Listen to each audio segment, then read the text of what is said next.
নমস্কার, জয়ার হেসেল থেকে আমি জয়িতা মিত্র এসেছি আজকে আপনাদের জন্য আর একটা নতুন রেসিপি নিয়ে। খুব সহজ এবং অল্প সময়ে হয়ে যাবে। রেসিপির নাম সুজির রুটি।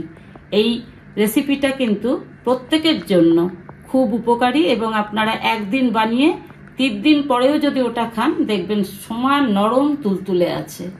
চলুন আমরা রেসিপিতে চলে যাই।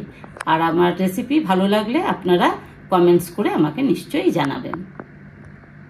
সুজির রুটি, এতে যা লাগবে সেটা হলো 1 বাটি সুজি, সামান্য জল, নুন আর আটা।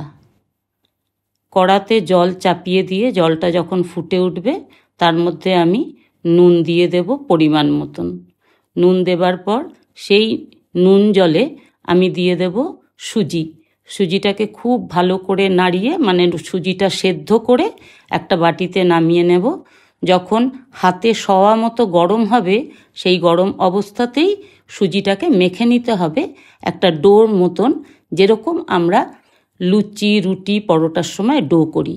সেই ডো থেকে লেচি কেটে নিয়ে একটু একটু করে আটা দিয়ে আমি একদম রুটির মতো বেলে নিয়ে তাওয়াতে রুটি বেলবো এবং বেলে সেঁকে নেব। প্রত্যেকটা রুটি যদি সুজিটা ভালো মতো মাখা হয় তাহলে কিন্তু বলের মতো ফুটে উঠবে।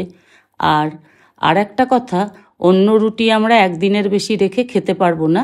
এই রুটিটা কিন্তু আমরা 3 দিনও রেখে খেতে পারবো এবং সমানভাবে নরম থাকবে, যেটা প্রথম দিন থাকবে।